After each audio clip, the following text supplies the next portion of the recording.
Gobyerno hindi dapat nagsasave. Dapat ang budget nagagamit, na-utilize sa mga programang kailangan ng mga tao. Medyo na nakaka-emotional dahil, 'di ba? Sana na-experience, sorry.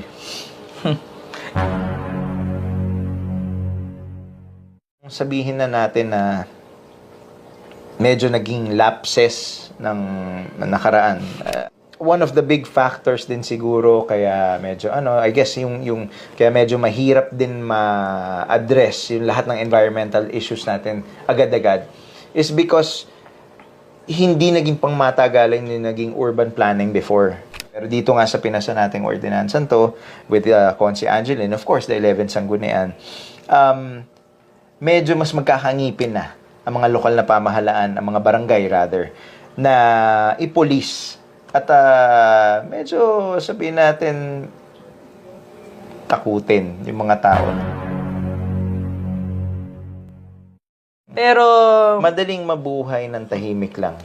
mm Pero ako kasi hindi ko kayang tumahimik. Kailangan may paglaban ako. Hindi ko kayang pigilan yung sarili ko na hindi magsalita. Kasi kung hindi ako magsasalita, sino pa magsasalita? Ganun ako eh. If I'm not gonna speak, who else will speak about this?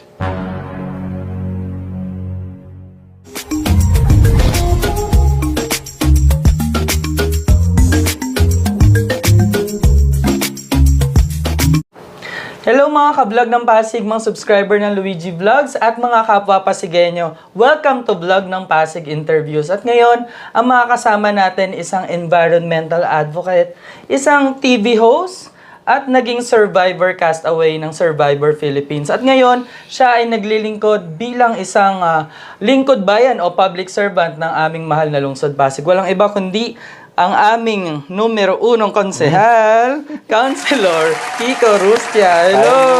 How are you? Ayan, again, maraming salamat. At katatapos Miss lang kita. ng ilang oras mong Oo nga, hearing hearing. medyo very important kasi yung tinalakay. We want to be very precise dun sa... Actually, hindi pa nga tapos yun eh. Yung pala, I mean, nakailang hearing na kami for that particular ordinance and hindi pa yun yung huli kasi we keep refining it because yung medyo landmark ordinance din, at least for me personally, because it will sabihin na natin, it will address yung isa sa pinakamalaking problema dito sa lungsod natin. Ayan, mapapag-usapan natin yan. Pero Oo. bago ang lahat, no, kamusta muna ang pagiging first term councilor dito sa ating lungsod? Well, sabi ko nga, I'm enjoying it. I'm really happy serving. Masarap yung feeling na nakakatulong ka. Pero syempre, ito also has its ups and downs. May mga challenges din. May mga problems. I mean, hindi naman mawawala yun sa lahat naman ng klase ng trabaho. Pero I guess dito kasi, medyo mas extra fulfilling kapag nakikita mo yung result ng ginagawa mo, lalo na kung talaga nakikita mo yung natutulungan mo. And parang it motivates you more na para mas pag-igihan pa yung trabaho mo. Definitely, ang dami ko rin natututunan. Marami din realizations. Oo, yun. Yun yung mga sinasabi ko nga na, syempre, nung hindi pa ako naglilingkod, nung wala pa ako sa loob ng gobyerno, iba yung perception mo sa bagay-bagay, iba yung akala mo sa mga bagay-bagay. Pero, now na nasa loob ka, nakikita mo, hindi pala ganun. Baka masyadong, baka masyado kung nag-expect ng malaki, pero hindi naman pala ganun yung kayang magawa. Yung mga ganung bagay. So, pero yun nga, we're managing naman. And so far naman, hindi ko sinasabing problem-free yung naging naging so far, mag 3 years na tayo. Pero happy ako. I mean, bottom line is I'm happy, I'm honored, I'm very thankful for the opportunity na binigay sa akin ng taong bayan, ni God, of course, na maglingkod dito sa Pasig. Ayan, no, bago tayo magdire-diretso sa public service, ay medyo gusto kong mag-backtrack tayo. No? Gusto kong tanungin, kasi ikaw, nung bata ako, Grabe naman yung bata ako. napapanood. Nung bata tayo. Ayan, napapanood na po kita noon. Ang galang, no? Sinabi mo ng bata ka, pinuho mo na ako. Napapanood kita noon sa Survivor, Born to be Wild. So, bukod sa pagiging TV host, no, at pagiging model ng Victory Liner, nakikita kita sa mga bus. Ano ba ang istorya mo? Paano ka napasok doon sa medyo show business na rin kahit pa paano? Well, it all started naman talaga for a time when I was young. Tumira ako sa Boracay. Sabi nga, soul searching. Pero ayun, I'm very happy sa naging decision ko when I was younger to live there. Because nung tumira ako doon, nakilala ko yung mga big families ng Boracay. And iba yung social structure nila sa Boracay. Talagang very, very close-knit yung mga pamilya. And sabihin natin, medyo na-adapt ako nung isa sa big families doon, mga sa Kapanyo. So, Tatay Rufo, Nay Glenda, nandiyan kayo, si Nay Jolena and family also. They became my family and ang dami kong mga natutunan from them. Hindi lang yung buhay isla, hindi lang yung pangingisda and all that, no? Pero even yung pagiging flexible sa iba't ibang tao. Kasi nga, dahil melting pot ng iba't ibang nationalities ang Boracay, you get to talk, you get to converse, you get to interact with so many nationalities, and you learn a lot from, from these different cultures. And I would think na yun yung isa sa mga naghubog sa akin para makilala ko bilang yung Kiko ngayon. Kasi after ko tumira doon, nung bumalik ako sa Manila, because medyo nag-work din ako dito. Hindi ko na tinanggal yung dreadlocks. Yun nga, doon ba nagsimula ikaw mag-dreadlocks? At doon ka rin naman talaga nakilala rin. Yun talaga yung, doon, kumbaga, doon pinanganak yung Kikong nakilala na ng mas nakakarami ngayon. Kikong Islander. Kikong Matching. Yung Kikong Matching. Yun. So, I'm very thankful for the experiences and the friendships and the family I made in Boracay kasi isa yun sa mga naghubog sa kung ano ko ngayon. And a lot of yung mga prinsipyo ko, a lot of yung mga morals ko, nanggaling din dun sa mga taga Boracay. Yung simple, yung pagiging very matulungin basic, sa pagiging matulungin sa kapitbahay, yung alam mong walang-wala na and ikaw gagawa ka ng para makatulong pa. Ang dami ko natutunan doon. Sobrang simple nung buhay doon. Kasi nga, nung tumira ako doon, hindi ko na-experience yung mabuhay doon bilang turista. Dahil na-adapt ako ng pamilya doon, ng isang pamilya doon. Nabuhay ako talaga bilang islander, kumbaga. So, I'm very thankful for those people. And yun nga, sila talaga yung sabihin na natin nag-contribute dun sa Kikong nakilala na ng mga tao sa Survivor, sa Born to be Wild, and eventually din dun sa mga ibang mga napasok natin after. Yun. Ang galing, no? Yung experience mo doon, kumbaga, kahit papaano, meron ka na rin mga naipundar ngayon, meron ka na rin konting kinikita, may mga, syempre, may wealth na rin kahit papaano. Pero, parang pag nawala yun, parang kaya mo mamuhay, no? Kung ikaw lang kung wala kang family, no? Parang secured ka sa sarili mo, no? Ganun ba yung isip mo? For a time din naman, nung nagkapamilya na ako, sinubukan namin mag-business doon ulit. This was before the Boracay closure, nung pinasara ng dating Pangulo yung Boracay. We tried to operate a bed and breakfast. And before the closure of Boracay, it was doing well. Hindi siya kumikita na malaki, pero kasama ko yung buong pamilya ko, maliit na bed and breakfast, yung wife ko yung front desk, siya rin yung bahala sa bookings, tapos yung pinsan niya, ang katulong niya rin nagmamanage nung restaurant sa harap at nagluluto dun sa kusina sa likod. Ako naman sa mga maintenance ng bahay, at the same time naghahanap ako ibang mga racket sa isla. Hindi ganun kalaking kita.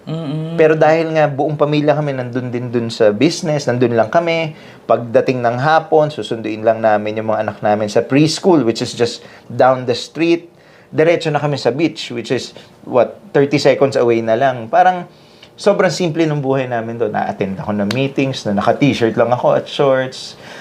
Parang hindi ka nakikipagkompetensya. Unlike, sabihin na natin, buhay dito sa Manila, very fast-paced, parang, kailangan parang you need to be better than this. So, Presentable. Kailangan kamparong nga ako ngayon, di ba?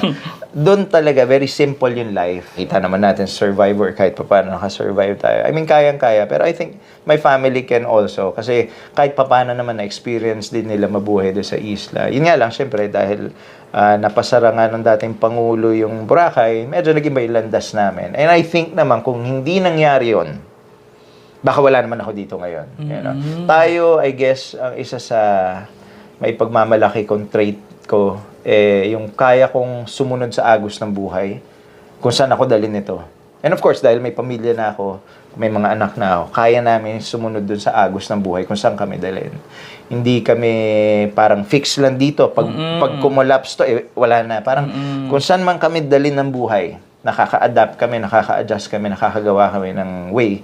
And I'm very thankful kay Lord. Kasi siya naman yung nagbibigay sa amin ng opportunities para masabayan yung iba't ibang agos ng buhay, iba't ibang ihip ng hangin, di ba? Kung wala si Lord, kung wala yung guidance niya, at wala yung mga blessings and opportunities na binibigay niya sa amin, siguro baka ibang-iba yung buhay namin ngayon. No? So, yun. I think naman, lahat naman ng tao, lagi ko nga sinasabi, lahat naman ng tao survivor. Pero hindi mo lang, madaling sabihin na, hindi ko kaya yan. Ay, talaga, ganun ka. Or kahit yung pagpasok ko sa survivor, sinasabi ng mga tao, pag kinikwento ko, parang hindi ko yata kayang gawin niya. Hindi mo masasabi talaga until na lagay ka sa sitwasyon na gano'n eh. Yun nga, nabanggit mo yung experience mo sa survivor. Nakikurious ako, parang, kung ano lang pwede may disclose, kasi I'm sure yung mga ganyan nasali sa ganyan may non-disclosure rin. Parang wala Totoo na. talaga? Oo naman. Ilang days ka rin? If I remembered correctly, I lasted 28 days sa isla. Pero, wait lang, may audition yan. Yes, oo. Nag-audition ako, and then ninanarrow down. Nag-audition ako, and then ninanarrow down nila yung audition to another, parang ang daming stages ng audition eh.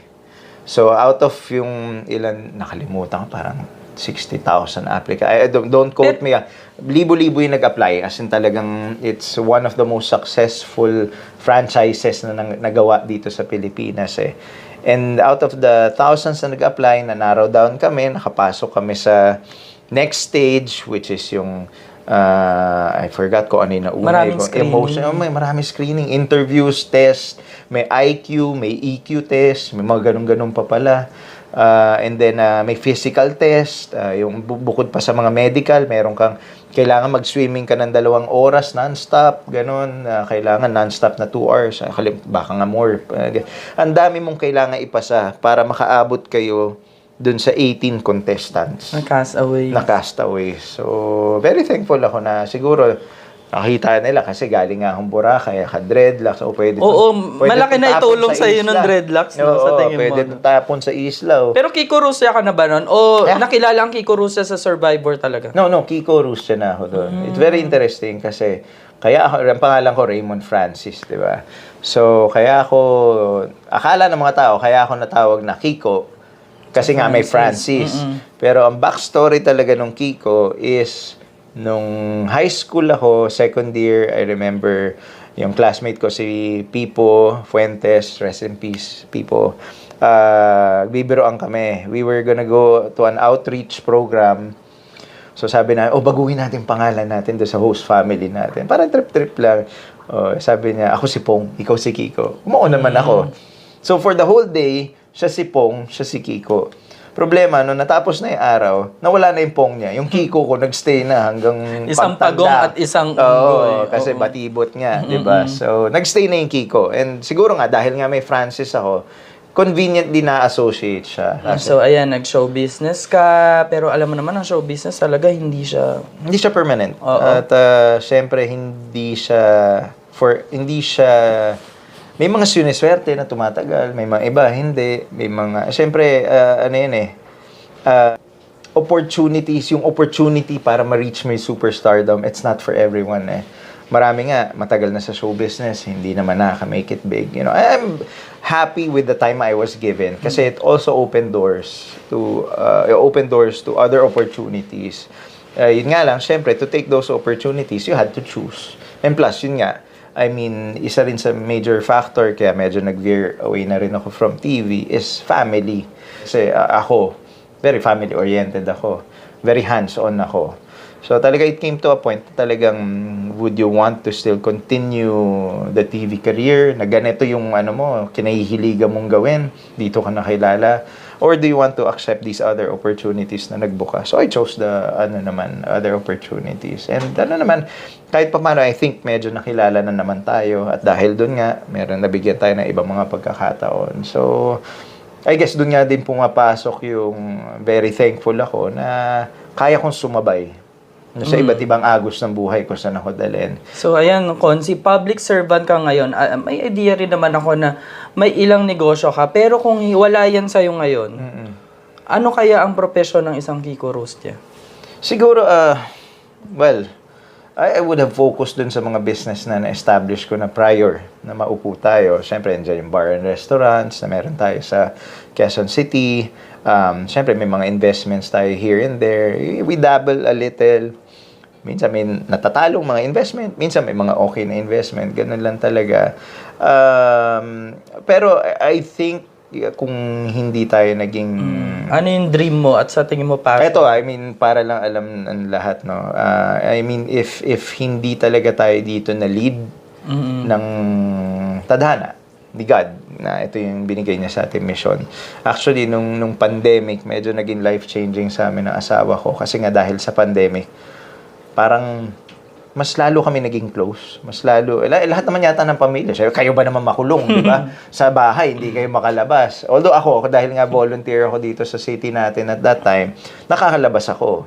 I mean, nagbukas kami ng isang community kitchen ng mga classmates ko kasi, syempre, sarado lahat, di ba? So, yung restaurant nila dyan sa Kapitolyo, kinonvert namin to community kitchen. So, ang ginagawa namin, nagluluto kami ng breakfast, merienda, and dinner para sa mga frontliners ng city natin. So, yun nga, I mean, going back to the story, nakakalabas ako, pero umuwi ako. Yung family ko lang kasama ko. Wala kang gimmick eh. Talagang it's just yung volunteer na ginagawa natin during the pandemic para sa lungsod natin.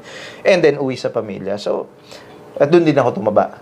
So, syempre, wala nang gym, walang kahit ano, may treadmill sa bahay, di naman nagamit. Pero naging bonding namin yung kain. Tapos doon sa kain, parang mas naging solid yung closeness ng family namin, kami mag-asawa ng mga kids. It came to a point na sabi nga namin na kung hindi magkakaroon ng calling to serve sa Pasig uli. I remember kasi nanggaling na ako sa 2 pagsubok na tumakbo. Sabi namin, kung hindi uli magkakaroon ng calling para mag-serve sa Pasig, ang gusto sana namin, mag-vlog na lang ng biyahe all over the Philippines. As in, planado na namin. May budget. Ayan o, umuoo yun. May budget. Hindi, ano lang, may sasakyan pero naman kailangan kami. rin may budget. Oo, para I mean, umikot kang... hindi, yun nga, remember, ang buong buhay ko, sumasabay ako sa Agos. Nakikipagsapalaran ako. And somehow we find our way. Hindi ko naman de-deny, may konti kami ipon. Siyempre, kailangan naman namin ng pang-upisa. Pero definitely, ang ine-expect namin, mabuhay kami doon sa vlog. Kasi may kotse naman kami, may SUV naman kami. Ang gusto namin, biyahe kami, sakay lang sa sasakyan.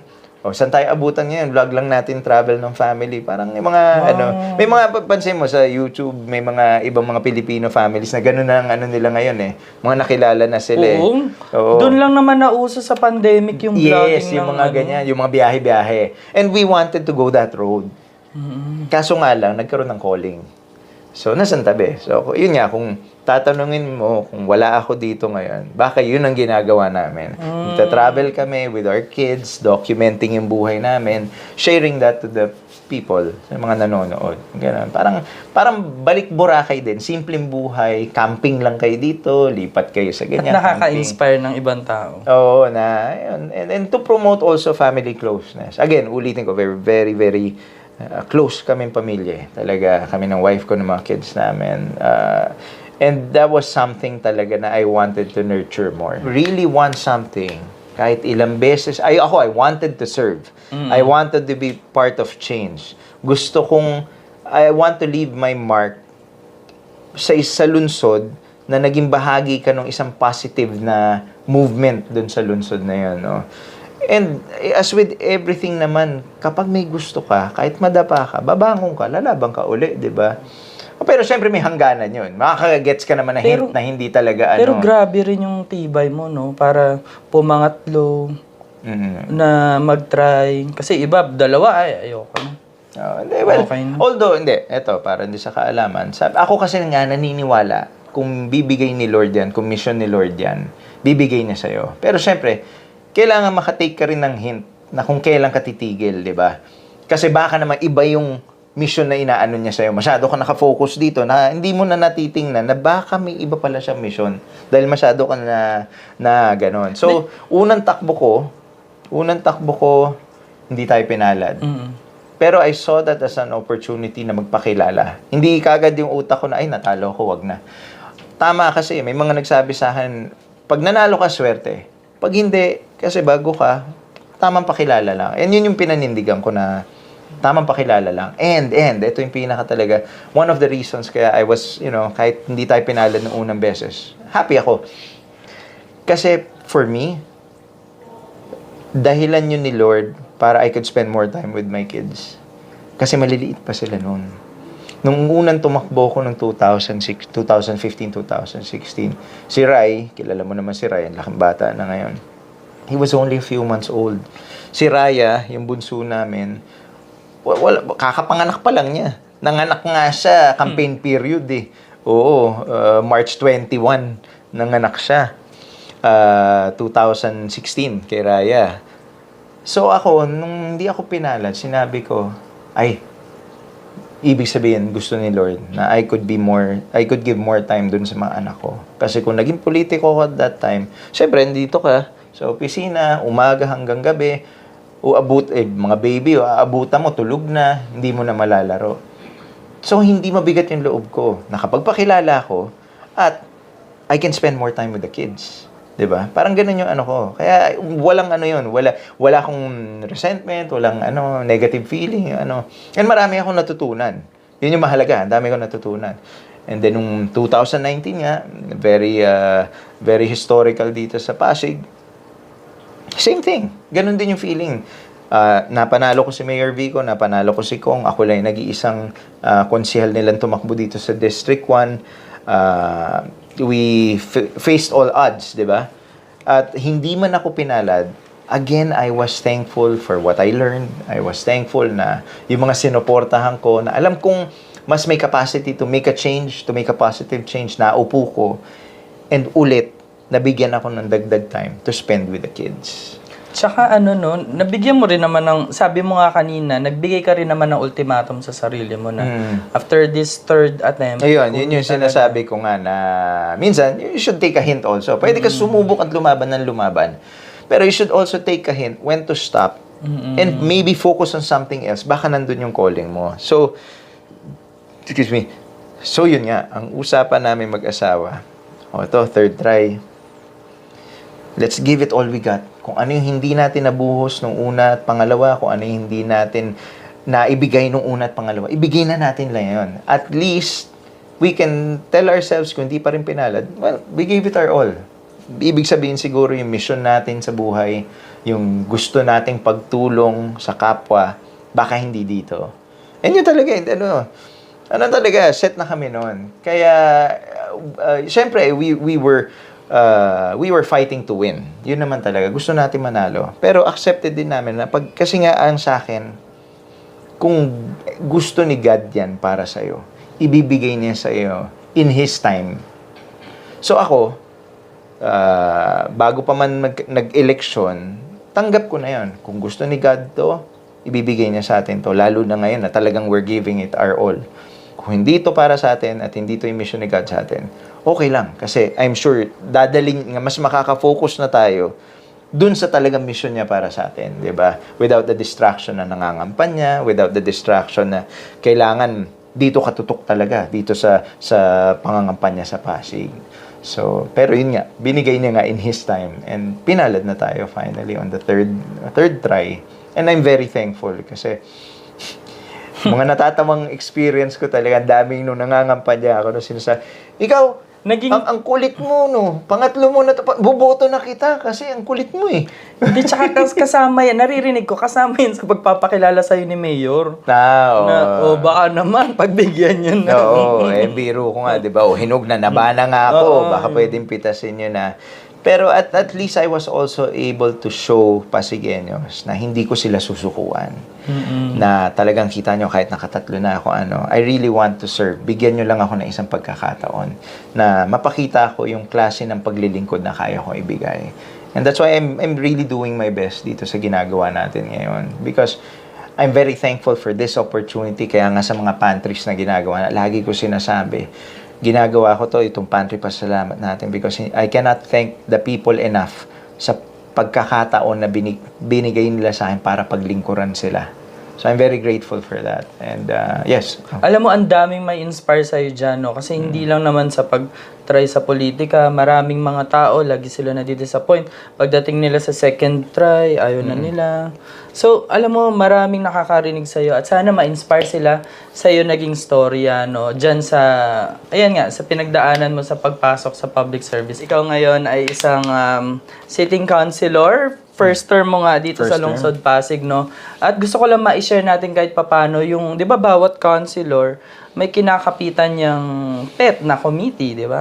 So, ano po yun sa inyo doon? Well, actually, it was assigned to me naman talaga nung tayo umupo. Of course, yung dahil nga sa pagiging involved natin sa mga environmental advocacies before, alam naman ni Mayor yon. So, ako siguro yung napili talaga nila na humawak ng environmental committee. And then, dahil medyo aligned na rin mga environment at lupa, nabigay din sa atin yung Committee on Land Use, no? So, yan yung mga na-assign sa aking committee. And, so, having that, no, yung mga committee na yan, I'm sure, no, nitong ikling panahon na to, magti 3 years na kayo next year, no? Yeah. Kung tutusin, mahaba na rin. Pero parang ang bilis lang, no? Ang bilis. Parang ang bilis lang. Ganun yung pakiramdam sa inyo, no? Sobrang bilis. Pero, marami ka na rin, I'm sure na may mga accomplishments ka na dyan sa iyong committee na talagang medyo napaproud ka rin, syempre. Yeah. I mean, share mo sa amin. One of the landmark na bagay na ginawa natin is for the first time in forever, yung mga matagal na nagclaim ng compensation from the local government sa mga lupa nilang, sabihin na natin na patayuan ng mga government facilities na hindi maayos yung naging usapan or minsan nagulat na lang sila na napatayuan na, finally nabayaran na natin. We're talking about decades. Ang tagal na, nakamatayan ng magulang. Yun nga sasabihin ko, masakit yun sa mga namatay na pinaghirapan ko to, tas nakamkam. Tayo, we're not pointing fingers, you know. Pero we do admit na nagkaroon ng lapses yung past administrations regarding dito. Pero tayo kasi, kaya nga inaayos natin, pero tayo kasi, regardless of kung kailan nagkamali yung lapses o pagkakamali, our responsibility is to right it, itama yung mga lapses na yun. Kahit hindi siya nangyari dito ngayong administrasyon natin, alam natin na may nangyaring lapses, pananagutan po ng aming administrasyon, ng ating 11 sanggunian yan. And of course, with the leadership of Mayor Vico, Congressman, and Vice Dodot, no? And I think that's one of the very monumental na mga ordinansa at resolusyon na napasa natin. Kasi ang dami dyan. Yun nga, nakamatayan na nung magulang. Eto, naghahabol na yung mga anak. Yung iba dyan, matanda na. They're in their twilight years. Yung ibig sabihin nun, they don't have long. Hindi natin alam kung kailan na sila mag-goodbye, di ba? Finally, after so long, nakuha na nila yung hustisya na matagal na nilang hinahanap. And yun yung isa sa mga, sabi ko, wow, ang sarap ng feeling. Na natulungan. Mapaproud ka talaga. Not just, for myself. Proud ako sa 11 sanggunian, sa mga kasama ko, kay Mayor, kay Vice, kay Kong. Kasi tulong-tulong kami dito sa ginawa namin to eh. And you see talaga the appreciation of the people that have been trying to get justice for so long. And finally, nakuha na nila, nakahinga na sila. Marami na tayong natulungan dyan sa bandang yan, pero ang dami pa nakapending kasi hindi rin ganun kadali yung proseso. Siyempre may mga verifications pa yan, check pa yung mga documents to see if talaga sila yung legal claimant. Pero at this point, nagkaroon tayo ng office na, no? Yung LMRO natin, I'm very thankful sa aking mentor, si Attorney Malu Martin. Hi boss, love you. Ayan. Hindi, kasi talagang dedicated talaga. Isa to sa mga Galing, talagang tinutukan In niya. fairness. Na talagang I'm very thankful to be working closely with her pagdating dito sa pagbabayad dun sa mga lupang sabihin natin nakuha unjustly from mga Pasigueños. And I'm very honored to be working with her. Talagang isa yan sa talagang tinututukan niya.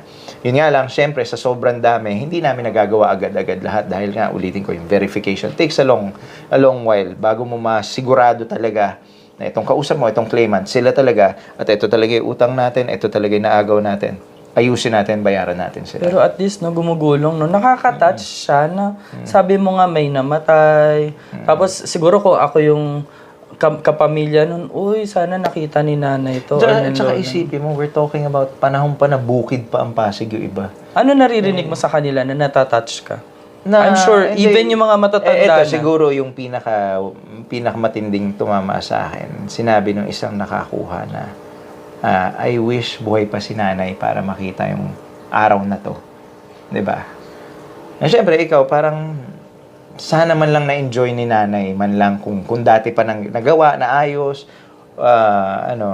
medyo na nakaka-emotional dahil, 'di ba? Sana na-experience, sorry. Then nakaka-touch nga. Oo. Sorry, emo ko, alam ni Cams yun eh. Ayun, sana na-experience nung nanay nila, or buhay pa si nanay, para makita niya yung araw na finally nakamit nila yung hustisya, yung naagaw, yung nakuhang lupa sa kanila, nabayaran na sila. Yung ganon. So, sorry pagdating ng mga lola kasi naiiyak ako eh. Tsaka kaya naman yung weak spot ko, mga matatanda, lalo na mga lola. Kaya pag pinag-uusapan natin lola, naluluha ako. Ako rin. Kainis. Hindi, tsaka nakakaano kasi, di ba? Kaya nga, yung mga lola natin, mga magulang natin, kaya sila nagpundar nun para may maiwan sila na sigurado ang pamilya nila. Oo. Pero yung iba kasi dyan, namatay ako ng walang property ang may iwan ko. Yung Yes, ganun. or wala na akong mapapamana, yung mga ganon. Tapos yun naman, parang, yung iba na parang, never na nilang in-expect na makakakamit pa sila ng hustisya, or yun nga, makakompensate sila, biglang makakatanggap sila. So parang na-uplift uli yung buhay nila, nabibigyan sila ng panibagong pagkakataon na makaangat o mabago yung yung direction ng buhay nila with the payment na na-receive nila. And yung mga para dun sa mga talagang nasa buhay pa na seniors, at least naabutan nila. Yun din yung masarap na feeling, nakikita mo talaga may mga natulungan tayo dito sa pagbabayad dun sa mga lupang nakuha na talagang matanda na. And kahit papaano, at least man lang after so long, so many decades, buhay pa sila, na-experience nila, na nakamtan nila yung hustisya. So, ang sarap ng feeling na yun, na you're a part of that. Tsaka sa nakikita ko sa gobyerno natin ngayon dito sa Pasig, hindi mahalaga yung may maipon. Parang, ibig sabihin na, hindi tayo parang more on, of course, may inaano yung income dyan. Pero hindi takot gumastos. Gets mo? Basta dapat... Well, yun naman talaga ang mandate ng gobyerno eh. Dapat gumastos eh. Hindi nga dapat tayo nagsisave. Pero siyempre, kailangan sa paggastos natin, maayos. Nasa maayos na programa, nasa tamang programa, at tama yung magiging makakatanggap ng programa. Pero hindi talaga, yun yung sinasabi ni Vico, Mayor, sorry. Magkaibigan kasi kami. Kaya medyo Mayor, sorry. Yun yung sinasabi ni Mayor Vico, na ang gobyerno hindi dapat nagsisave. Dapat ang budget nagagamit, na-utilize sa mga programang kailangan ng mga tao. At dapat talaga na-utilize mo lahat yan. Tapos, yan yung sa Pasigueño part, no? Pero doon sa government part, bumibili na rin ng lupa para ma-expand yung mga natin. No? Yes, kasama ba yun dyan? Yes, well, yun yung isa, dun naman din pumapasok yung yung isang bahagi ng land use na committee ko, na lahat ng binibili ng pamahalaan, ng lokal na pamahalaan na lupa, dumadaan sa aking komite. Ako po yung nag-chair doon. Kadalasan po tayo din yung author ng mga ordinansa, nagpapatibay dito sa pagbili ng mga lupa to. And it's about time actually, kasi nga wala na halos lupa sa Pasig. And hindi naman tayo bumibili ng lupa para sa kung anong rason, kundi para mas mapaayos natin, unang-una ang pabahay, para sa mga nangangailangan ng pabahay dito sa lungsod. Pangalawa, ma-expand natin yung mga pasilidad ng gobyerno dito. Siguro kung sabihin na natin na medyo naging lapses ng nakaraan. Hindi, lapses nga. Kaya nga sinasabi ko lapses. Baka hindi lang nila na foresee na aabot ang Pasig sa ganito na halos may nagwawala sa labas. Population. Halos mag-1 milyon na ang population, na ganito na parang, if I'm not mistaken, currently, tayo na ang pinaka 4th biggest na city sa metro. sa buong Pilipinas. So, in terms of population at saka yung Dami kasing lumipat dito nung si Biko na ngayon. Oo. Pero, yun nga na siguro hindi nila na-foresee na kailangan magbangko tayo ng lupa just in case na lumaki ang populasyon, mangailangan ng pabahay ang mga less fortunate o hindi nakaka-afford ng sariling pabahay. Pero kasi nga, dahil ang bilis ng pagsulong at pag-progress ng Pasig, ang bilis na ubos ng lupa dito. Wala ka na mabibili. So talagang kung ano yung available na lupa, as long as makitaan natin ang potensyal na paggagamitan ng lungsod, binibili kagad natin yan. Pero, ito may potential, yes. Pero, wala naman sa pilitan doon sa may-ari. Yes, oo. Maayos ang usapan. Maayos ang usapan. And I really appreciate this. Kasi remember, meron kapangyarihan ng gobyerno na yung tawag nga nila, yung expropriation, eminent domain, yung mga ganyan, na kung ikabubuti ng taong bayan, pwedeng, alam mo na, brasuhin ng gobyerno. There have been cases, hindi lang dito sa ibang mga lugar, na minsan naaabuso yon. Pero tayo kasi, ang focus natin, talagang kung kakailanganing gawin yan, dapat talaga makakabuti sa tao. Pero, and this ako makakapagpatunay nito, that's something na ayaw gawin ni Mayor. Because that would mean, nang argabyado ka naman din ng tao. Parang parang pinilit mong gano'n. So, that's something na hindi pa natin ginawa dito sa Pasig. And I hope na hindi natin kailangan gawin. Pero so far naman, lahat ng mga nabili natin lupa was through negotiations, maayos na pakikipag-usap. And ang kagandahan naman din kasi, we've been very transparent kung saan paggagamitin yung lupa. Sinasabi natin para sa CMP yan, para mas maging affordable para doon sa mga nakatira dyan, yung pagbayad dun at mapasa kanila yung lupa through programs that are afforded by the government, or binibili natin yung lupang yan kasi dyan tayo magpapatayo ng isang maayos talagang pabahay. A modern housing development na talagang at par sa panahon.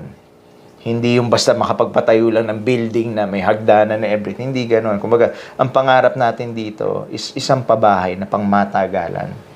Yun yung goal natin dito, na talagang pinag-aralan, may tamang ventilation, green architecture, may mga open spaces, hindi yung parang kumpul-kumpul lang, parang ganun. Pero alam mo, maganda ring na i-share mo yan, no? Alam ko, ayaw mo naman sabihin na ikaw lang, pero syempre, Konsi, kunyari ako, sa lugar namin, dating private, ay, tinayuan na ng Pasig ng ganito. Maiisip ko, dahil nga na-share mo sa akin ngayon, ay, naging instrumento ang Consel Kiko Rooster dyan. So, nakakatuwa rin. And no man is an island, Nox. Hindi, pero hindi po to trabaho ng isang Kiko lang. Trabaho to ng cumulative effort ng 11 sanggunian na mga kasama ko na pareho din yung prinsipyo namin, pareho din yung mission namin dito sa lungsod. Of course, nandyan, syempre, yung leader, kumbaga, yung mayor, yung vice namin na siyang nagtitimon sa amin dito sa sanggunian. Aligned kami lahat dun sa mission na yun. And I'm just part of that. I won't take credit dahil credit to para sa amin lahat. And of course, sa support ng Pasigueño. And lahat naman po ng ginagawa namin dito, we always make sure that at the end of the day, ito ba ay makakabuti sa Pasigueño. At least, no, Konsi, naririp na natin ngayon yung sinasabi ni Mayor Vico na bigyan niyo ako ng mga kasamang katulad ko. I mean, di ba, para mas madaling makapagserbisyo. Isa yan, no? Yung programa niyo ngayon. Okay, yan yung sa, land use, no, na komite. Yung isa naman, environmental. Well, environment yan, I have to admit, isa din yan sa medyo mahirap kung tutuusin because we live in a very urbanized, very commercialized city. And it's not easy talaga to tackle environmental issues kung ganito nakadevelop yung lungsod, no? Especially kung medyo mas ngayon lang tayo nagiging really, really focused dun sa environmental aspect ng lungsod. One of the big factors din siguro kaya medyo I guess yung kaya medyo mahirap din ma-address yung lahat ng environmental issues natin agad-agad is because hindi naging pangmatagalan yung naging urban planning before ng lungsod, no? Again, baka hindi na foresee yung magiging progress, yung paglago, yung paglaki ng lungsod dati. So, yung mga areas na industrial, nakadikit sa residential, may mga hindi naging masinop sa pagbantay ng mga industrial establishments na may mga tubo na going sa mga ilog, yung mga ganon. So, it's really difficult. Para mo sinabing, unlike kapag isang patag pa at pwede mong planuhin lahat. Ngayon, parang, paano mo gagawin yun?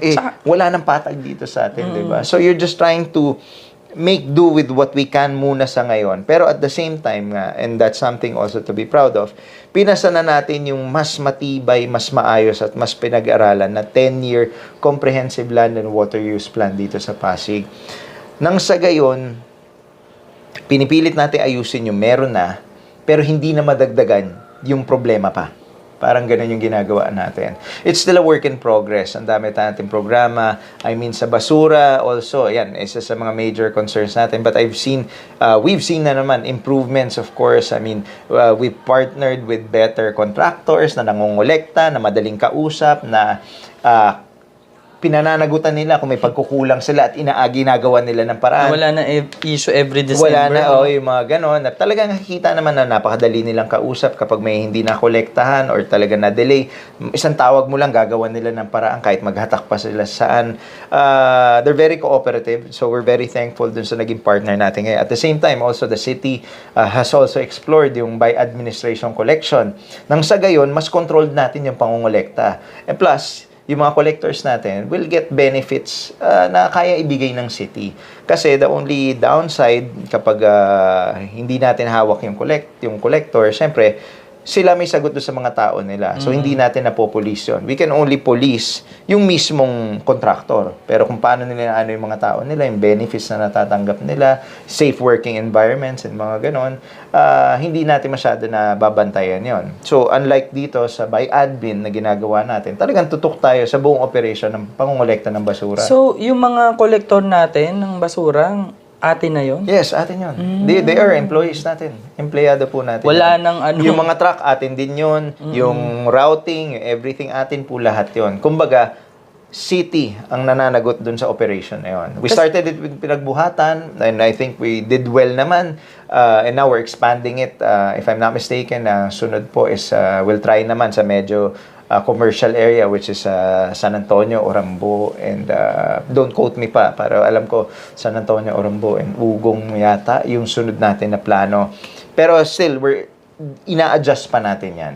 Siyempre, it takes time also para maayos natin yung sistema ng by admin collection. Pero ang kagandahan, inumpisahan na natin, and ang goal talaga ni Mayor Vico is somewhere down the road in the future, by admin na talaga ang buong Pasig. Na talagang tayo na nagko-control ng trash collection natin. Kasi mas madali natin matutugunan kapag may issue, mas madali natin ma-address kung may problema sa manpower, pag may nasirang mga sasakyan, madali nating palitan or i-supplement ng ibang sasakyan, gano'n. So, mas kontrolado natin ang operation kapag by admin na ng Pasig ang trash collection. Consino, nabanggit mo yung pangungulekta ng basura. Like any other cities, government, isa sa pinaka-problema talaga ay yung ma-reduce yung basura. Of course. Ano ang nagagawa ng City of Pasig? Well, we have actually made efforts naman. Of course, meron tayo dyan yung ating meron tayong what you call this, yung circular economy area, kung saan pinag-aaralan nga natin how to reuse yung mga basura natin into hindi lang recycle Magkaiba kasi ang circular economy sa simpleng recycling Circular economy is you're reducing raw materials taken from the environment by using existing raw materials dun sa mga otherwise hindi na natin ginagamit. So we're exploring that, and meron tayong facility for circular economy. May mga eco-hub na rin tayong tinayo dito. We've partnered with a lot of agencies also para makipagtulungan, para ma-reduce yung waste natin.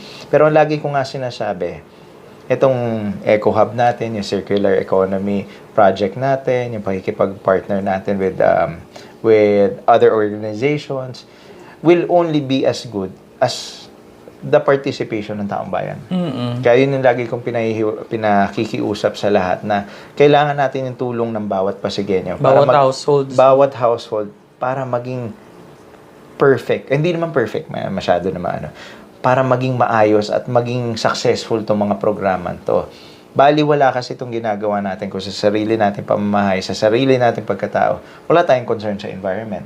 Tapon dito, hindi na, okay lang yan, tapon mo na rin yan dyan kasi hindi naman natin kailangan mag-recycle, kukolektahin din naman yan ng basurero, yung mga ganong mindset. So I hope sana we find it in our hearts also to make an initiative also sa sarili nating kabahayan na umpisahan natin yung pangangalaga ng kalikasan sa bawat bahay dito sa Pasig. It will help a lot at mas mapapabilis yung pag-asenso at saka pagiging successful ng mga programa natin kapag ganun ang mindset natin dito. And I know it's hard sometimes to do, lalo na kung nakasanayan na natin. Pero it doesn't take much para matuto ka mag-segregate. Para isang tabi mo yung mga recyclable plastics, yung mga reusable, segregate mo yung mga nabubulok sa hindi nabubulok. Kailangan lang natin siguro bumalik dun sa time dating-dati na medyo mas aware tayo.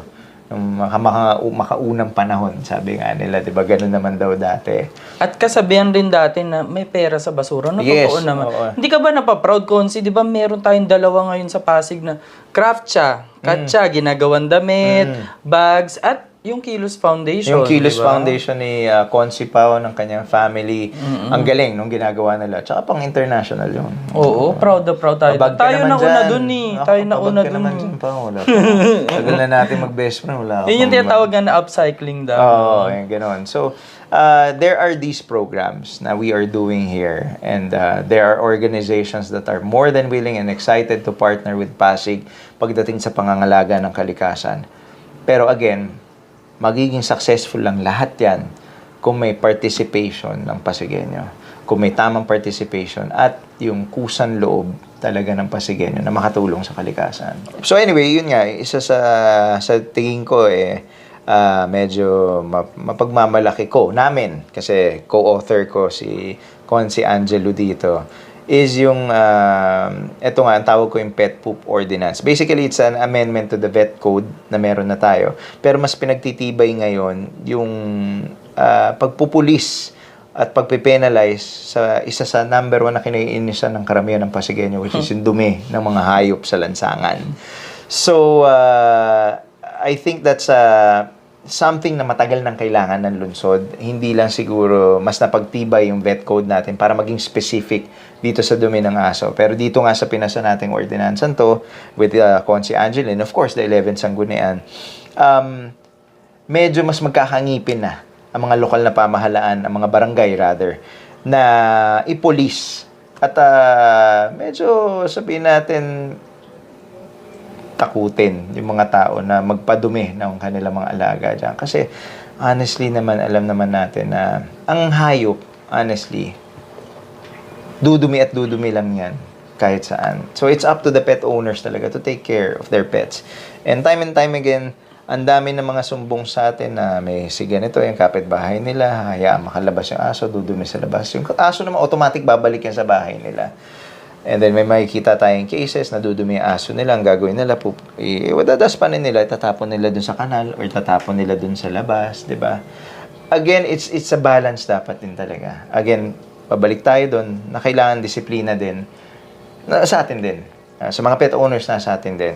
So, ito lang naman, ang sabihin natin medyo advantage nito is magkakaroon ng ngipin yung lokal nating, yung ating barangay, yung ating lokal na pamahalaan, na talagang magpataw ng mga penalties dun sa talagang nagpapabaya at hinahayaan ng kanilang mga alaga dito. It also gives the city vet wider reach, kumbaga, para mas mapalawak din nila yung kanilang serbisyo. Eventually, pag na-improve na yung facilities ng ating city vet, magkakaroon na rin tayo ng mas malawak na dog pound. And then yan, mare-resume na talaga yung panghuhuli. Currently kasi very limited yung facilities natin. And yun din yung isang kahalagahan. Sana wag din natin hinahayaan na nakakawala yung mga aso natin. Kasi nangyayari dyan, makikipagsiping yung alaga nating aso sa asong gala. Yung asong gala, manganganak kung saan. Dadami po yung mga asong gala sa lansangan. So, we really need to do each of our part para talagang medyo maayos at sabihin na natin once and for all, makontrol na natin tong dumi ng aso, yung problema natin sa dumi ng aso sa lansangan. Kasi hindi naman tayo masailan pero talaga naman nakakainis, di ba? Hindi, ang ganda rin nabanggit mo yan kasi maaring pag narinig yan ng isang Pasigueño o simpleng mamamayan, ano pa yung dating niyan? Di ba? Parang yan lang naman. Pero yun nga, no, yung pagpapakawala mo ng mga aso It's a sa big lansangan, factor, rabies. Rabies, isa pa. O papakawalan nyo, for example, papakawalan yung aso, hindi mabait naman yan. Kumain ng basura doon. Nakagat ng isang aso na may rabies. Di ba? Ang daming posibilidad na mangyari. Kung dahil lang inakala nyo mabait yung aso nyo at hindi nangangagat at pinapakawalan nyo lang. Part din ng ordinance is also making sure na lahat ng alaga is may leash. Hindi ka na pwede dapat na mag-walk ng aso mo nang walang leash. Di, tsaka nakakatuwa naman yung ibang Pasigueño. Nag-walk ng aso, may dala na silang dustpan. Yes, so dustpan. At saka yung pampulot. Oo. I commend naman. Marami rin namang maraming responsible. Oo naman. I commend naman yung mga Pasigueño kasi we see naman talaga na gano'n. We need more of that talaga. And yun nga, kailangan ma-break na natin yung culture na, ayaw mo na, TAE lang naman ng aso yan eh. 'Di ba? Parang disiplina talaga. Disiplina. Tsaka and plus hindi ito nga ang hindi na-realize ng iba. Mga anak natin, papalaruin natin sa labas. Paglaro sa labas, makakaapak ng pupu ng aso, madadala sa bahay. Mag-aakad sila nakapaas sa bahay. Baka mahawakan pa, siyempre, gagapang yan sa bahay. Nasa bahay ka na, di ba? Minsan, upo lang kayo sa sahig, everything. Mapupunta sa kamay, yung traces ng pupu. Masusubo sa ano. Di yung mga parasites na nandun sa pupu, napunta na doon sa tiyan ng bata. Di ba? Yung mga ganong factor na sana, siguro baka hindi lang alam ng lahat, na ganong ang extent, ganong kalawak ang naidudulot ng simpleng dumi ng aso na nandyan. And it's a health hazard. It can cause a lot of diseases. Hindi lang sa mga bata, pati sa matanda also. And yun nga, overall, hindi naman maaliwalas. We want to promote our city as tourist-friendly also. Mag-iimbita tayo ng mga kaibigan natin mula sa ibang mga lugar o ibang bansa. Pagdating niya, what's that? That's, oh gosh, that's a dog pupu. Hindi, tsaka, mali mo Diba? Joke lang pero gets niyo ako. Totoo yun. Wala diba? naman. Kasi yan nga yung sinasabi ko, Konsi, na only in the Philippines, wala namang ganyan sa ibang bansa. It's kasi syempre, I mean, tayo, nakabiyahe naman tayo sa ibang lugar. Talaga nakikita mo talaga. Tsaka very strict sila pagdating sa hayop. Tsaka pwede kang demanda. Yung kunyari, aso mo, hindi sa US. Ako, nag-walk ako. May dala na akong plastic. Na pag dumumi siya, kailangan kong damputin. Tsaka naka-leash, di ba? Oo. Kasi pwede kang kasuhan. Ayun nga yung sinasabi ko, yung mga batas natin dito, hindi as strict as sa ibang bansa. Dahil kung sa ibang bansa yan, makita na aso mo yan, nakakagat, pwede kang kasuhan. Talagang korte ang aabutin. Tsaka yun nga yung sabi nila, nagagawa naman natin sumunod sa ibang bansa. Yes, Bakit hindi dito? We just have to have discipline. At kahit walang batas, alam mo yung gagawin. Kasi alam mo yung tama sa mali. Alam mo yung nakakatulong sa hindi. Hindi mo na kailangan ng batas na mag-guide sa'yo. Kasi ikaw personally, alam mong hindi to nakakatulong sa komunidad. Hindi to makakatulong sa mga bata dito sa aming community. Doon pa lang pag ganun ang thought process mo, it makes things easier na hindi mo na kailangan ng batas to remind you to do something. Kasi aware ka na hindi to makaka-benefit sa community. Concerned ka kasi dun sa kapitbahay mo, concerned ka sa'yo, concerned ka sa family mo, concerned ka sa neighborhood mo. Tsaka Konsi, namomonitor ko rin yung talakayan niya pagbaba niya sa mga barangay. Constant concern yan. Oo naman. Everywhere. Na naiinis na rin hindi naman naiinis. Wag na natin yung si BM, di ba? Sinasabi everywhere. ni BM. Kasi naman disiplina rin. Hindi, kasi si Vice kasi, kaya ganun siya. Pet owner siya, ang dami niyang aso Pero yun nga yung sinasabi niya, na kami, may concern kami sa community namin. Ang dami kong aso, nilalakad ko. Pag dumumi sila, pupulutin ko. Kasi ayoko maapakan yan ng kapitbahay. Ayoko nandyan siya. Kaya may kapitbahay o kaya wala, ayoko nandyan lang siya at nandyan. Hindi, ang dumi ng aso, hindi lugar ang kalye. 'Di ba? Parang ganun ang ano niya. Kaya medyo siya din, medyo very passionate dito. Lagi niya, kailan ba yung pet poop over doon? Kailan mo ba ano yan? Nagpa-follow up Oo, din. kaya nga talagang pinursige namin. Kasi nga, lagi din naka-follow up si Vice. Also, kasi concern siya sa community. Lahat naman kami. Well, at least ngayon, congratulations. Ngayon. At grabe rin yung pinagdaanan nyo dyan. Kaya nga sana po, please pagtulungan natin to. Hindi kailangan umabot sa may ma-penalize. Hindi kailangan umabot sa may makasuhan or may makulong dahil dito. Kaya naman natin gawin ng hindi kailangan humantong sa mga ganong drastic na penalties eh. Again, we just need to be concerned with our environment, with our neighbors, with our family, with our health. Yun lang ang kailangan. Maging aware lang tayo. Basic knowledge naman po na ang dumi ng hayop, dumi nga natin, di ba? Ang ginagawa natin. Ano pa yung dumi ng hayop? Ganun din yung walang pinagkaiba. We don't want that on our streets. We don't want that in our homes. Ayaw natin makita yan sa loob ng sala natin, di ba? So, pagtulungan natin. Yun lang yung, please. Yun, no, Konsi, no? Yan yung sa pag-legislate. Ayan. Of course, ang isang konsehal, like senators, inaasahan kayo gumawa ng ordinansa, batas. Pero, meron pa rin siyempreng ang taong bayan, meron pa rin parang gusto pa rin nakikita na meron kayong kahit papano ibinababang mga Programs. activity or programs.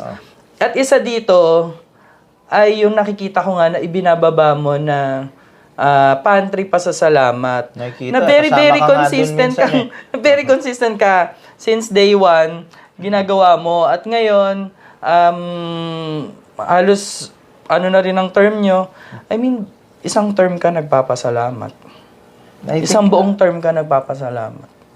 Sa tingin ko naman ang pasasalamat hindi kailangan matapos or may ano. Ako, siguro that's my way of saying na sobrang thankful talaga ako. Na this is my way of telling people na salamat sa pagkakataong binigay niyo sa akin. Hayaan yung makatulong naman din ako sa inyo in our own little way. Itong pantry naman to, actually, it started even before ako naupo. Even during the pandemic, yun nga, yung may community kitchen kami, and then nag-ano din kami, nagbabagsak din kami ng gulay sa mga ibang mga areas na hindi ko kaya yung pangmalawakan. That time, I didn't have, una yung sweldo, wala naman akong sweldo nung pandemic, so kung ano lang yung meron kami. Pero yun nga, ito, this self-sustained tong pantry namin talaga. It comes from our own funds namin mag-asawa. Well, mostly yun nga, yung sweldo ko natatanggap dito sa city, doon ko binubuhos sa mga programs ko sa labas.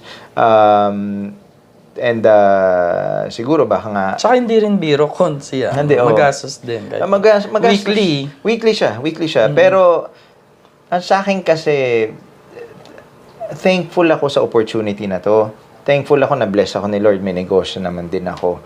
So, what I can give naman, at anong pwede kong i-share, comfortably, ginagawa ko. And masarap naman yung feeling eh. We enjoy, the office enjoys, my wife enjoys, na kapag nandun kami, alam mo yung for a day man lang, siguro weekend, kasi 1 kilo, although yun lang din yung kaya ng budget, 1 kilo per family ang binibigay namin. Makita mo man lang na matulungan mo sila ng isang araw or good for 3 days or kung ilang araw nila, may rewarding na sa akin yun. I think more than yung sweldo ko na inuwi ko, na dito ko nalang binuhos sa community pantry na ginagawa natin linggo-linggo, I think yung reward sa akin, mas malaki sa amin, mag-asawa, na kahit papano yung blessing na meron kami, in our own way, na-share, nababalik din namin sa tao. So, yun, and I wish mas mapalawak ko siya. Honestly, na-open ako sa gusto tumulong, na gano'n, and I'm just very thankful that I have the opportunity to share. And hindi ako titigil yun. Kaya sabi mo, magtatlong taon ka na, mag-one term ka na. Isang term ka nagpapasalamat. Kasi ganun ako ka-thankful talaga dito sa pagkakataon na to. And I won't stop being thankful also. At hanggat kaya ko, hanggat sa abot na makakaya, kung anumang kaya namin ibaba at itulong sa ating mga pinaglilingkuran, gagawin namin mag-asawa din. Meron rin ako isang konsi na gustong-gusto ko na binaba mo rin, no?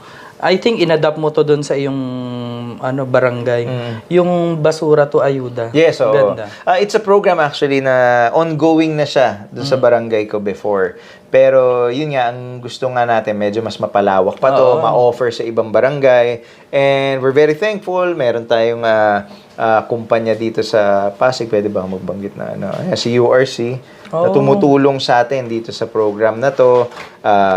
Nagpro-provide din sila ng mga goods na ine-exchange natin. Sila din yung nagkukuha ng mga recyclable materials na na-exchange. At the same time, yung ating Senro also, at ang Solid Waste Management Office, may program din na pinagpatuloy din natin. I think it's a way to get people's restarted dito sa mission natin na pangangalaga ng kalikasan, yung pagre-recycling, yung pagpapahalaga sa mga recyclable materials. Pero I hope, hindi tayo forever maging dependent sa ganitong sistema. I mean, I hope umabot tayo sa panahon na kaya na nating gawin tong mga bagay na to na kahit walang incentive na kapalit. Pero for the meantime, para at least man lang medyo to get ma-program mo lang yung mga tao na dalhin itong mga kailangan kino-collect niyo yung mga ganitong klaseng plastic, ito reusable to, pwede pang gamitin yan. Para lang makuha uli nila yung rhythm of segregating. Siguro for the time being, okay to. Pero sana nga eventually in the future, hindi na natin kakailanganin na any incentive to recycle, to segregate, to take care of the environment. Ayan. So, Konsi, marami nakakilala sa'yo. Konsehal ka. Mabait ka, matulungin ka. Pero, syempre, may mga personal traits ka na medyo kami, na dati mo nang kakilala ay kilala ka na, no? Kilala kita, isa sa ina-admire ko sa'yo, nakilala kita bilang very transparent, very straightforward sa mga bagay-bagay. I mean, kasi ikaw yung tipong pag meron kang emosyon, makikita at makikita. I mean, may mga issues. Naiyak nga ako. May mga issues na hindi pwedeng meron kang nasa isip, kailangan masabi mo. Oo. So, magbabanggit ako ngayon ng ilang mga issues na parang nag-viral kasi. Ikaw kasi, tweet ka ng tweet eh. Hindi na ba Twitter yun? Ano ba tawag ng X? Anyways, may screenshot. Ayan, makikita nyo. First issue, nag-tweet ba ka dun sa ni Gretchen Ho, yung about kay Jokoy? Ano ba kasi yung saloobin mo dun? Wala. Nakita ko lang I think ang ko dun is na-disappoint siya na parang wasted opportunity yung ginawa ni Jokoy. Sa akin naman kasi, hindi wasted opportunity yon dahil kumasa siya, no? Oo, lumaban siya. I mean, given the short time na binigay sa kanya para mag-prepare at ang dami ng nilapit. Parang hindi nga siya yung first choice eh. Parang siya na lang yung last choice kasi ang daming tumanggi given kasi parang iksi ng panahon pa. Lumaban siya. So I think that alone is admirable. Parang gano'n. Yun lang yung point ko. Parang I didn't see that as a wasted opportunity. I saw that as something to be proud of, na talagang sumubok siya. It may not have gone as he planned it, or it may not have gone as people expected it. Pero the fact that he went up that stage, yun nga, parang ganun yung context. So, the fact that he went up that stage and gave it what, gave everything, gave it what he got. Parang, kalimutan ko yung The fact na umakyat siya doon at representing din ng Pilipino, di ba? Probably the only Filipino or Phil-Am, pero Pinoy pa rin by heart, na umakyat sa stage na yon sa harap ng mga big names in Hollywood. Oo. Tsaka alam ko, na-appreciate ko naman si Jokoy dahil daw yun parang yun daw yung parang takot daw tumanggap ang mga celebrities dun sa pag-host nun. Alam mo bakit? Kasi we're talking about a very close group of elite Hollywood actors and actresses na untouchable. Ang dami na nga binato mga issues sa kanila. Nandiyan pa rin sila, di ba? Mga kung ano-ano mga basta kung ano-ano mga kwento at kumakalat tungkol sa kanila. Pero nandiyan pa rin sila. Sa Hollywood pa rin sila. Elite sila eh. And ang sabi nga nung iba, para umakyat ka doon at mag-joke ka about them, kung hindi ka part ng elite nila, wala ka.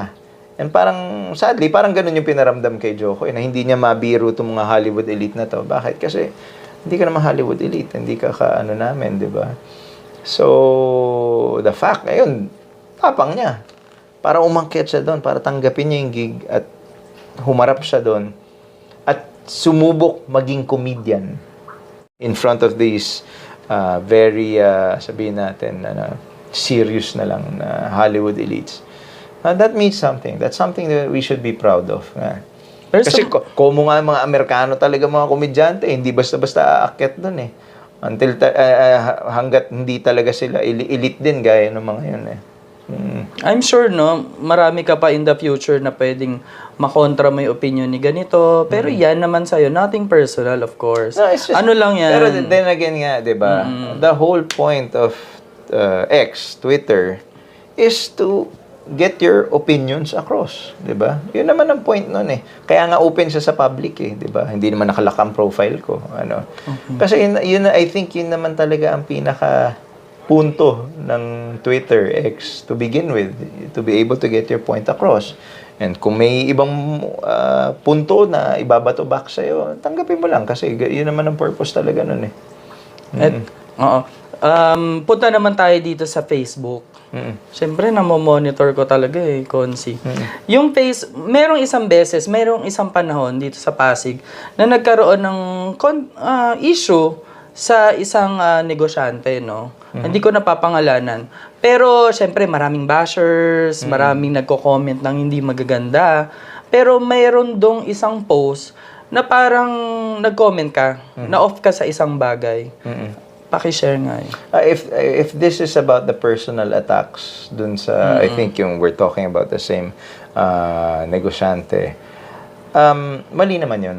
Kasi okay lang siguro kung pupunahin natin kung may pagkakamali sila. Tumutok tayo dun sa pagkakamali. Kung may pagkukulang sila, tumutok tayo dun sa pagkukulang.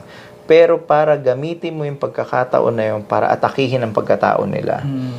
Sabi ko nga, I remember the comment correctly, lalo-lalo na may mga anak na nakakabasa nito, sana maging cautious naman tayo. Let's be human about it. Sabi ko nga, kung may pagkakamali, itama. Kung may paglabag sa batas, patawan ng parusa. At ayusin after, di ba? Ng kaukulang parusa, hindi ko na maalap yung isang context. Pero, ilagay natin sa lugar. Pero kung aatakihin yung character nila, yung pagmumukha nila, ng family nila, parent. I'm a father, and and ako, even though very vocal ako sa Twitter at saka sa X lang naman ako mostly very vocal about yung mga opinion ko.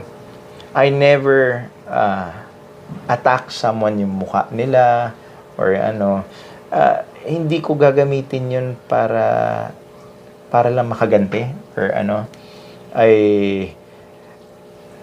parang hindi yun yung way na gusto kong mag-get across yung opinion ko. Gets mo yung sinasabi ko. And it's just wrong. At least for me, Again, opinion ko lang po lahat to. Hindi ko sinasabi to para hikayatin kayong paniwalaan yung opinion ko. Pero this is yung paninindigan ko. This is yung even sa mga political post ko, I can I can be very, very scathing. Pero ilalagay ko sa lugar yung pagiging scathing ko. Ilalagay ko sa lugar kung medyo matalas, matulis ang tabas ng dila ko pag may opinion ako Pero hindi ko anuhin yung pamilya mo, mga anak mo, yung mga physical mo. O yung physical mo, 'di ba? I will stick with the facts about yung whatever it is, yung issue, ganyan. Pero if it's pertaining to someone, I won't go that low. And sadly kasi, nagiging ganun na ang social media. 'Di ba? Lumilihis na tayo dun sa issue. Pumupunta na tayo dun sa karakter. Dun na tayo nag-ano, 'di ba? Instead na tutukan natin yung issue, pag-usapan natin yung problema, ang ginagawa natin ad hominem na. Yun yung sasabihin ko, ad hominem na. Diba? Gagamit na ng mga hindi na irrelevant. Oo, hindi na siya sa issue. hindi na siya matulis na salita eh, kundi mapangyurak na salita na eh, ang ginagamit nila eh. At karamihan pa ng gano'n, nagtatago sa social media. Yes, oo. Hindi naman mo sabing sila yun. Oo. I mean, I'm not perfect. Again, siguro nagkakalapses din ako, ganyan. Pero ako, pag may opinion akong binoise out, is based on my principle. Maybe minsan siguro sa dala ng emosyon dahil ramdam na ramdam ko yung pinaglalaban ko. I could, get carried away. Alala ko nga, nung Holy Week, nag-post ako sabi ko, sa mga nasaktan ko, I'm really sorry, I'm scathing, pero sana alam nyo na yung pinaglalaban ko lang naman yung paninindigan ko minsan, parang gano'n. So, nag-sorry ako sa mga saktan. Kasi hindi ko naman sinabi magbabago ako. Siyempre, paglalaban ko pa rin, Pero yun nga parang, ang hirap kasi sa panahon ngayon, hindi na tayo dun sa issue masyado lalo na pag nilatagan mo na ng facts, his nila yung usapan, babanatan ka nilang ad hominem. Mumurahin ka na, tapos kung ano na nang sasabihin, ang dami ng So, nawawala na sa tamang diskurso yung usapan. Pero alam mo kung sino, I admire you, we admire you for that, na sana wag mo ring baguhin. Kasi ikaw yung tipo ng taong nakikita rin namin na, may nakausap na akong staff, na hindi mo staff, syempre, kamagalala. Hindi mo staff, or sino kasama yan, dito sa City Hall. Sorry. Nag-usap kami, sino sa tingin mo yung very prangka, very totoo? Pareho kami na naisip, ikaw yon. Oo, huwag ka matouch. Pero, ayun, I mean, ituloy mo lang kasi hindi ikaw yung tipong yung kunyari, kung kulay green tayo lahat, hindi, dapat walang papasok na blue. Yung mga ganon, gets mo? Ayoko na lang maging sobrang specific. Pero, madaling mabuhay ng tahimik lang. Pero ako kasi hindi ko kayang tumahimik. Kailangan may paglaban ako. Hindi ko kayang pigilan yung sarili ko na hindi magsalita. Kasi kung hindi ako magsasalita, sino pa magsasalita? Ganun ako If I'm not gonna speak, who else will speak about this? Kung hindi ko i-address tong issue na to na nakita ako, who will do it pa? Parang ganun ako And madaling mabuhay ng tahimik na wala kang binabangga, so to speak, na wala kang Pero, is that really caring for the country? Is that really caring for the people you care about? Hindi, di ba? Kailangan may pinaglalaban ka ganun ako. Ganun ako mag-isip. Kaya ganun na lang siguro ako ka-involved sa mga social issues natin. Yun nga, ina-admire ko ang pagiging hindi mo safe. In a good way, hindi ka safe. Hindi ka talaga safe. Ayan, nakakatuwa rin naman. At dahil dyan, lulubos-lubosin ko na ang pagtatanong sa'yo, sa opinion mo, sa ilang mga concerns at issues ng ating bayan, Pilipinas or Lungsod Pasig. First dyan, BNY scam. You know what? Regarding that, honestly, I only found out nung, so to speak, pumutok na siya. Prior to that, wala akong idea na may ganun palang nagaganap dito. Pero it's sad. It's sad because talaga makikita mo yung desperation ng tao na minsan kahit too good to be true, dahil nga sa pangangailangan, kakapitan nila. At nakakainis because there are people who take advantage of that. Na tinitake advantage nila yung pangangailangan ng iba or yung pagka misinformed ng iba. And wala, nangyari na and marami and I wish we could do more about this, pero hanggat talagang may naghihirap o nangangailangan, may mga taong kumakapit talaga sa mga easy way out or yung ganitong madaling pangangailangan. I'm sure may mga iba dyan dahil greedy lang sila. Pero hindi ko nila lahat. Definitely, majority dyan may matinding pangangailangan. At itong opportunistang kung sino man yan, tinake advantage nila yung matinding pangangailangan by saying, kaya kong kaya ganyan-ganyan. Siyempre, ito nangangailangan. Lalo na kung desperate ka na, minsan maniniwala ka na kahit imposible. Kasi you're hoping na sana totoo. Meron ako narinig kung si pampa-opera ng nanay niya. Meron ako narinig, bahay nga, binenta. Diba? Yung mga ganon. I mean, anong klaseng tao ka para makuha mong kunin ang pera ng taong alam mo nasa ganung sitwasyon, di ba? I don't know. I mean, baka hindi lang magaganda salita about yung ganung klaseng tao. Pero isipin mo yan, pang-pa-opera. Siguro kailangan lang nila ng pampadagdag. Siyempre, pag in-opera, may mga gamot pa yan, di ba? Kaya nag-invest sila doon, hoping na mababalik nila. Di ba? And alam mo naman na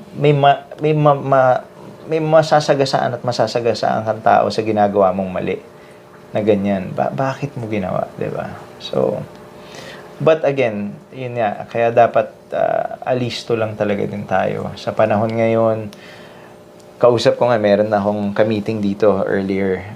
Medyo may edad na, may mga concern sa lupa niya. Sabi niya sa akin, ibang-iba yung panahon dati. Daming mababait na tao dati. Ngayon, parang ang hirap na maghanap ng mababait na tao. Matanda na, may edad. Taal ng Pasigueño, ng Pasig. So, talagang nakita niya kung ano yung itsura ng Pasig dati. And it's sad to hear that from someone na talagang tubo dito. Na dati, ang babait ng mga kapitbahay ko, yung mga ganyan. And now, parang ang hirap na magtiwala, ang hirap na parang everyone's out there. Parang ganun. West Philippine Sea.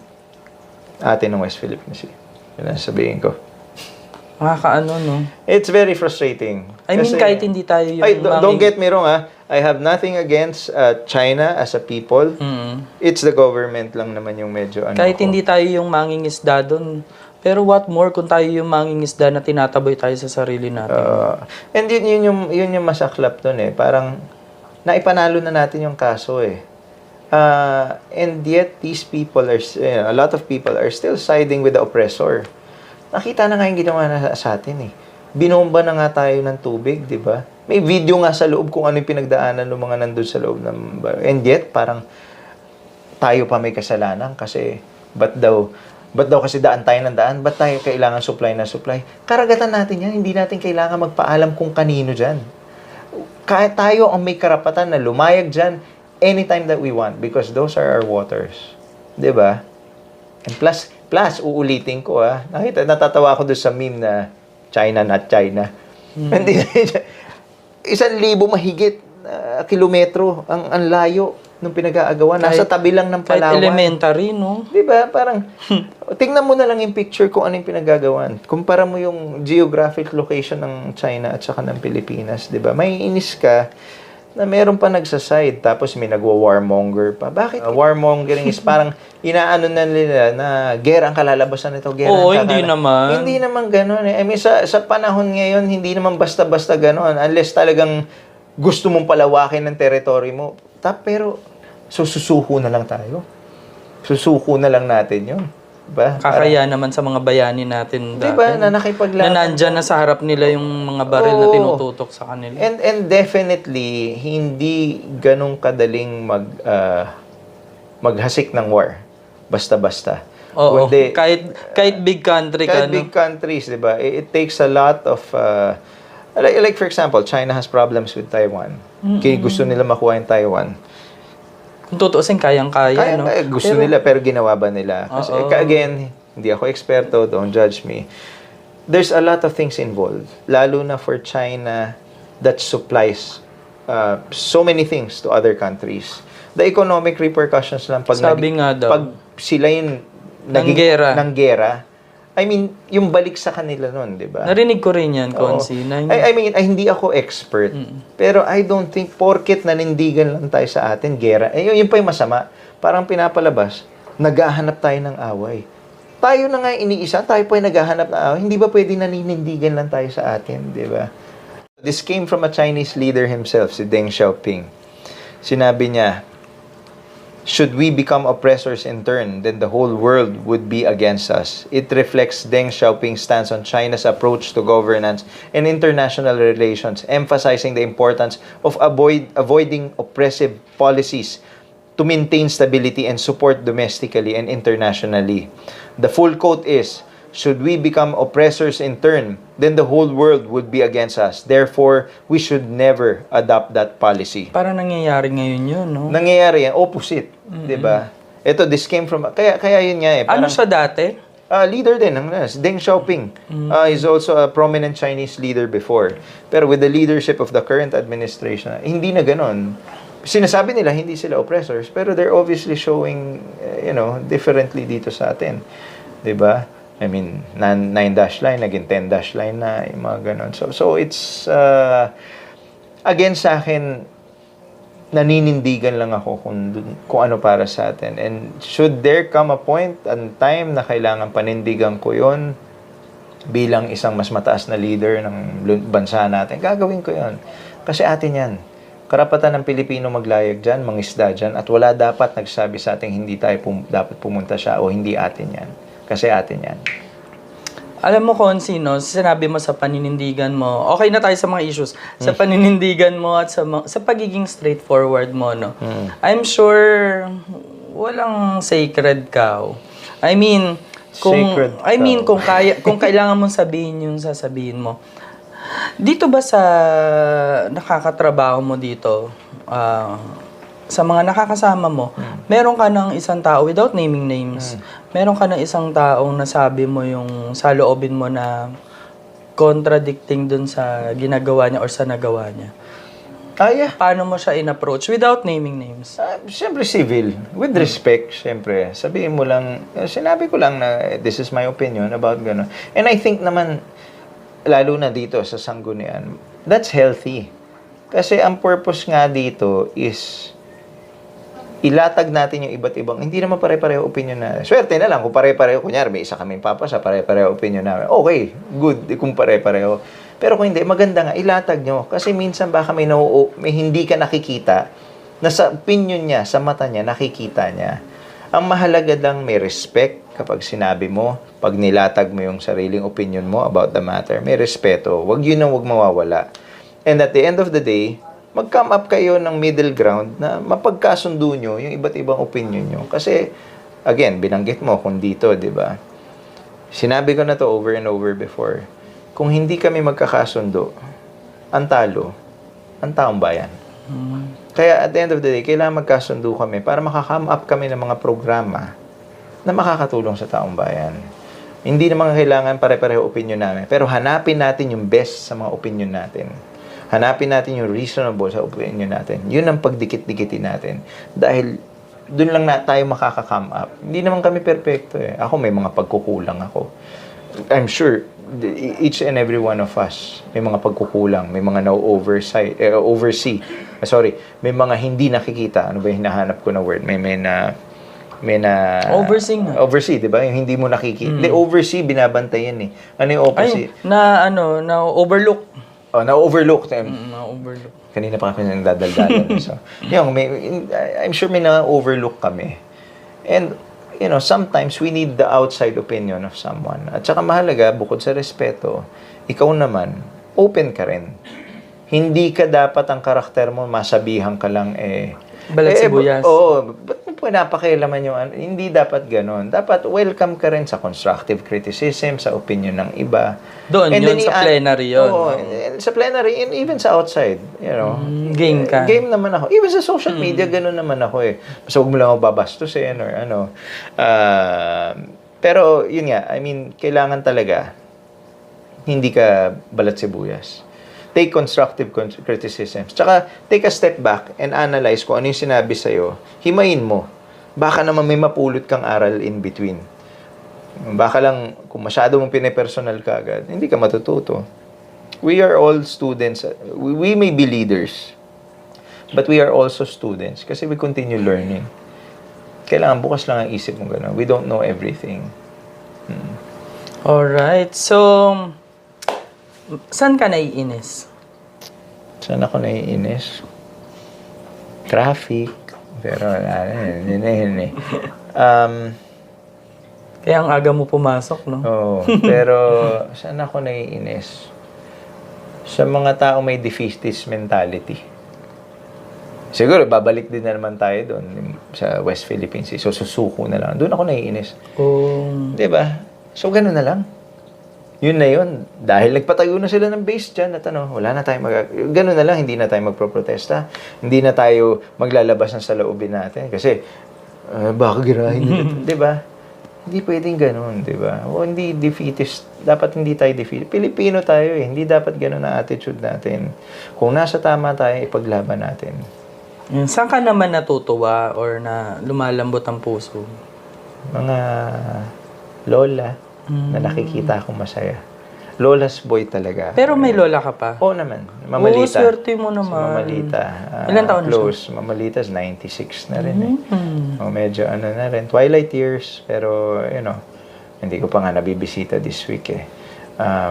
Pero yan, mga lola masaya, nakita ko. Kasi nga, pag nakakita ko lola sa lansangan, nakikita ko lola ko. Nakikita ko lola na parang nahihirapan sa buhay. Na-imagine ko yung lola ko na nandun sa posisyon na yun, diba? So, when I see a lola happy, happy ako. That makes me sad. Also, mga baby. Yan, mahilig kami, baby. Ayan. For my last question, Consino, sa mga darating na panahon, ano ang gusto mong makita sa Lungsod Pasig?